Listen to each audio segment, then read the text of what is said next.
సింగరేణి బొగ్గు బ్లాకుల వేలాన్ని రద్దు చేసి సింగరేణి కాలరీస్ కంపెనీ లిమిటెడ్కు కేటాయించాలంటూ కూడా 5 జాతీయ కార్మిక సంఘాల నాయకులు కూడా కేంద్రాన్ని డిమాండ్ చేశారు. మంచిర్యాల జిల్లా శ్రీరాంపూర్ ఏరియాలోని జీఎం కార్యాలయం ముందు ఈ నిరసనను చేపట్టారు. ఈ సందర్భంగా కార్మిక సంఘాల నాయకులు మాట్లాడుతూ సింగరేణిని ప్రైవేటీకరణ బారి నుంచి కాపాడేందుకు నిరంతరం పోరాడుతామని, అవసరమైతే బొగ్గు గనుల బంద్కు పిలుపునిస్తామని చెప్పారు. ఇప్పటికైనా కేంద్ర ప్రభుత్వం మేల్కొని బొగ్గు బ్లాకులను వేలం వేయకుండా సింగరేణికి నేరుగా అప్పగించాలని డిమాండ్ చేశారు. లేని పక్షంలో ఆందోళన ఉధృతం చేస్తామని హెచ్చరించారు.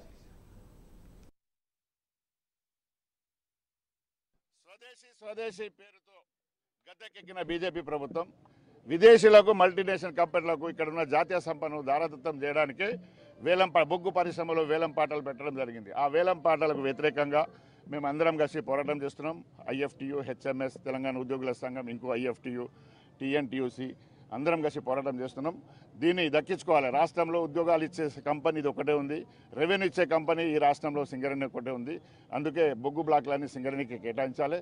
సంవత్సరానికి 5 కొత్త బాయిలు ఓపెన్ చేయాలి. ఆదివాసుల ఏరియాలో జంగల్లో ఆ భూములు, అక్కడున్న నిక్షేపాలు ప్రైవేట్ కంపెనీకి అప్పచెప్పడానికి ప్రయత్నం చేస్తున్నారు. అక్కడ ఆదివాసులకి చెందాలి, లేదంటే సింగరేణి పెట్టి సింగరేణి వాళ్ళకు ఉద్యోగాలు ఇవ్వాలి. అదొకటి. అండర్గ్రౌండ్ మైన్స్ ప్రధానమైన సమస్య భూ నిర్వాసితుల సమస్య. భూ నిర్వాసితులకు భూములు గుంజుకుంటారు. పక్కనున్న పవర్ ప్రాజెక్ట్ ఉంది, కోట్ల రూపాయలు లాభాలు వస్తున్నాయంటున్నారు. కోట్ల రూపాయల భూమి లాక్కున్నారు. వాళ్ళకు పర్మనెంట్ ఉద్యోగాలు ఇవ్వాలి. పర్మనెంట్ ఉద్యోగాల కోసం, అన్ఎంప్లాయీస్కి ఉద్యోగాల కోసం సింగరేణిని దక్కించుకోవాలి.